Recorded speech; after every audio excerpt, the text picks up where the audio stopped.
Welcome to 3 Days to Your Raise, where we raise the stakes, raise your lifestyle, and raise your pay. And no, there's nothing wrong with your television set. Hi, I'm Vince Nelson, the producer of 3 Days to Your Raise, and I want to take you behind the scenes today to meet Bethany Williams as you've not known her before. I want you to see where she grew up and what makes her the incredible person that she is today. Join us.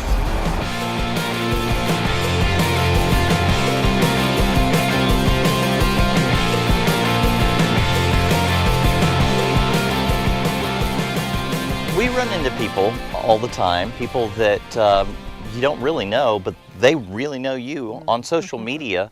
And what's amazing to me is they almost treat you like a superstar, which you are, don't get me wrong, but it's like you're almost out of touch. They couldn't possibly, be with the amazing Bethany Williams. But I know that's not your heart at all. No, not at all. And I know you, and so let me ask you just a couple of quick questions just to let your audience know the real Bethany Williams. So let's start with your home. Right now, it's where we're at. So where did you grow up and what was it like? I grew up in Flint, Michigan, and then it was a totally different place than it is now. I mean, it was run by General Motors, and most of the parents that I knew worked at General Motors, and it was a General Motors town. Well, I lived in the city, but we spent a lot of time up here, weekends and summers, and I liked the outdoors. I liked the adventure of it all. I liked the quiet and the sound of the birds, and we had a lot of animals, so we had horses and geese, and there's a snake. I don't like snakes. Get back to the trail. What about your family? Did you have any siblings? Yes, I have one older brother. He's 5 years older than me. And that's it. One brother, and then I have my mom and dad, Elois and Jim Eastman, who are amazing, loving parents. And my dad was a college professor back in the day. Well. And my mom was a homemaker. And I spent most of my time studying and practicing piano.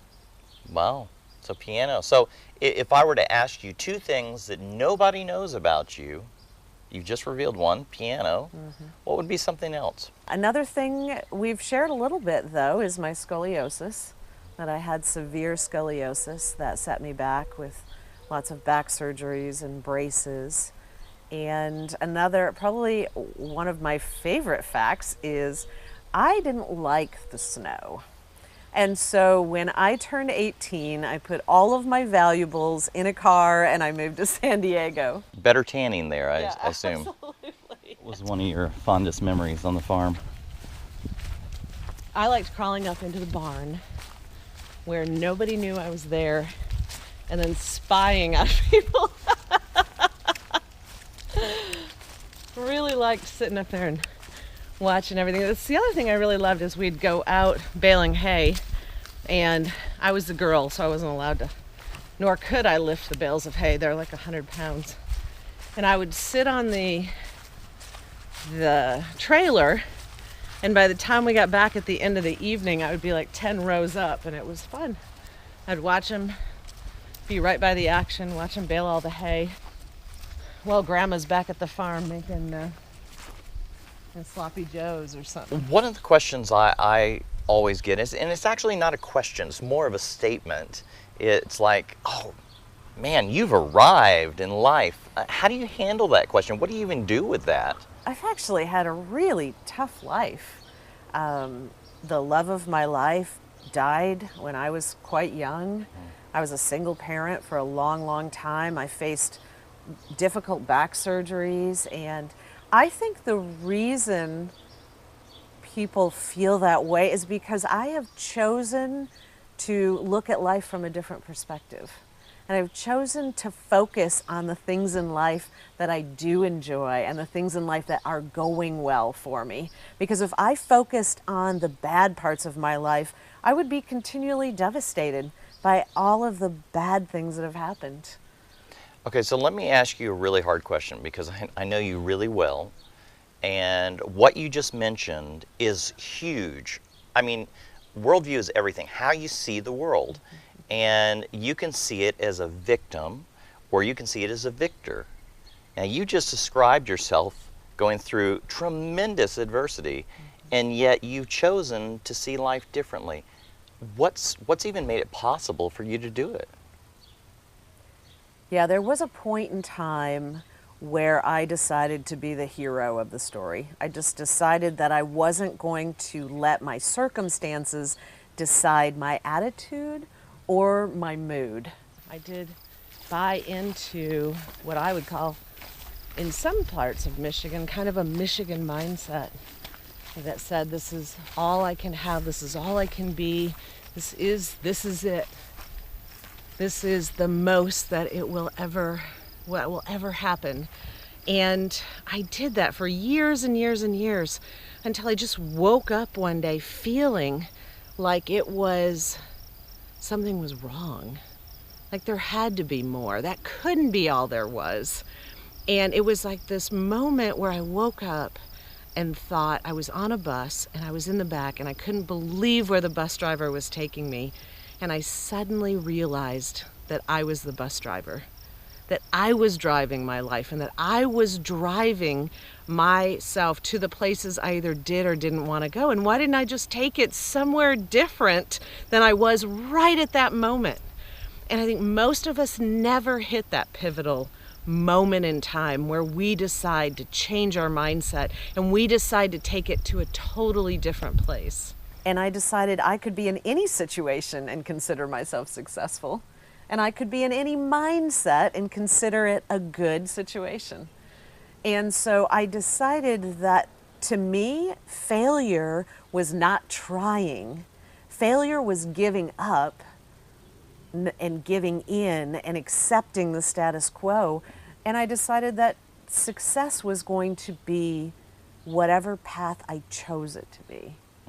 It was going to be the desires of my heart and the relationships I would pursue. And I was going to view the world differently than how most people walk through life.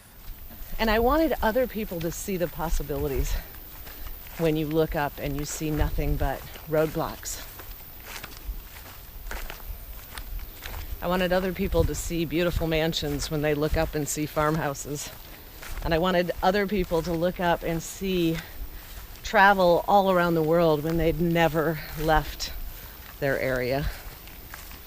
One of the things that you don't often share, but you do almost on a daily basis, that I think I've seen make a difference with the way you see life, is a gratitude walk. Well, it seems like every morning we wake up with negative thoughts in our mind. I can't believe I have to go to work, or I don't like this, or I don't like this thing my son or daughter have done. And we roll this reel in our head of negativity, and it just keeps going and going and going. And then we move to what I call drama phase 2, where then we start replaying bad movies in our life, bad breakups, bad relationships, bad events.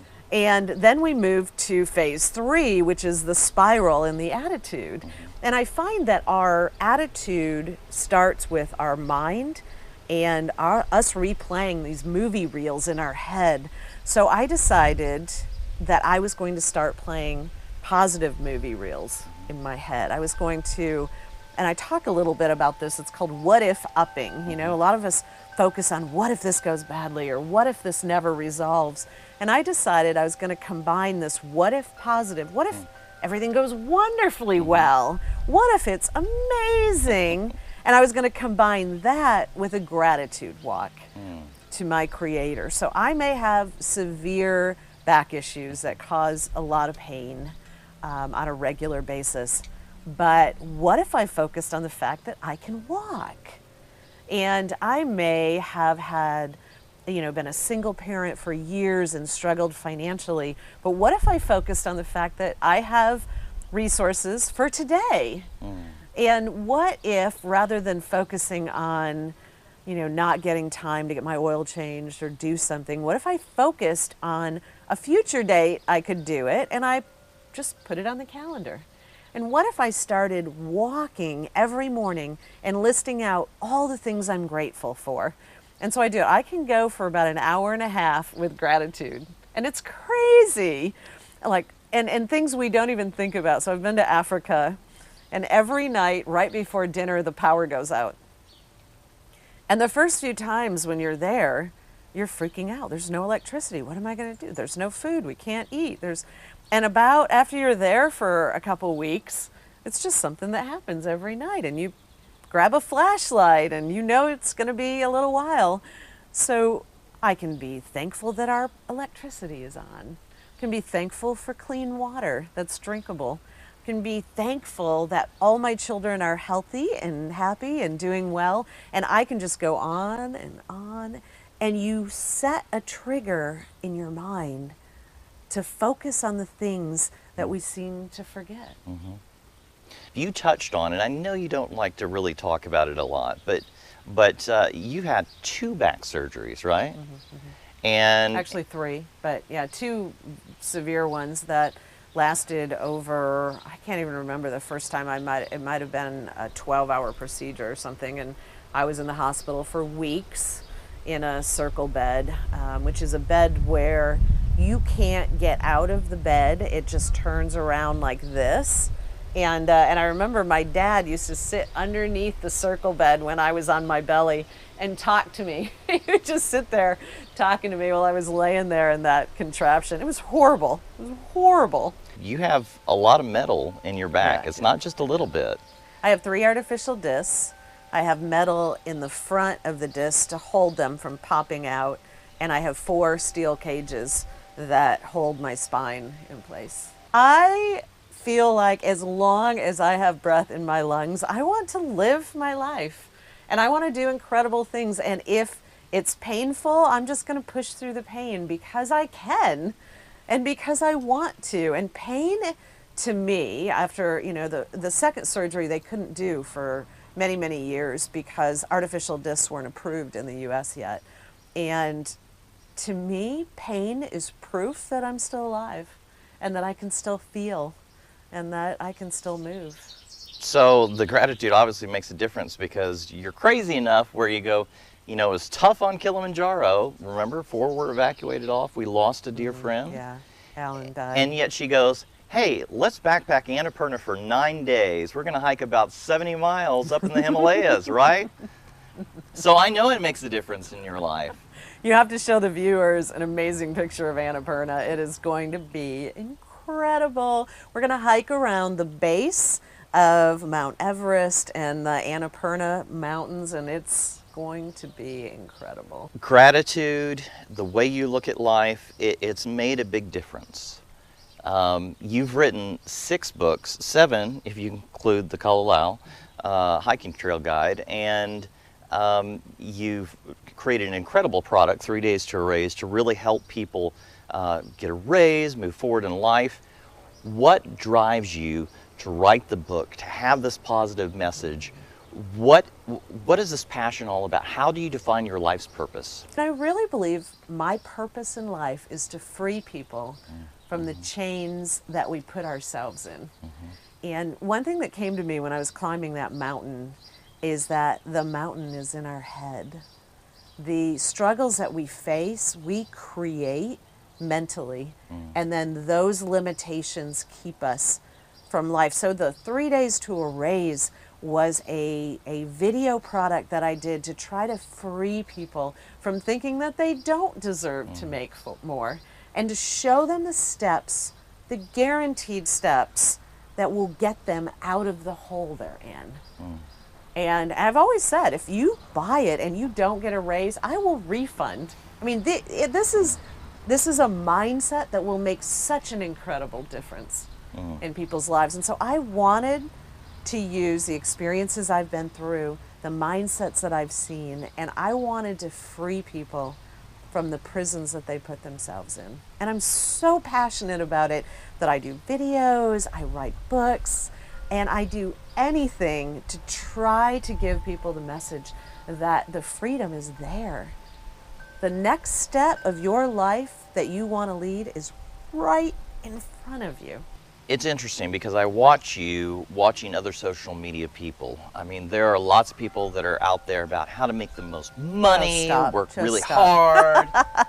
I get infuriated, actually. Why? Why? Because everybody's trying to get you to run after the money.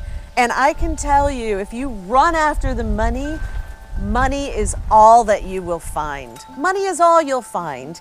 And many of you will try to get to a certain level that in your head is enough, and you will just strive and be completely dissatisfied with life. What I want you to do is run after life.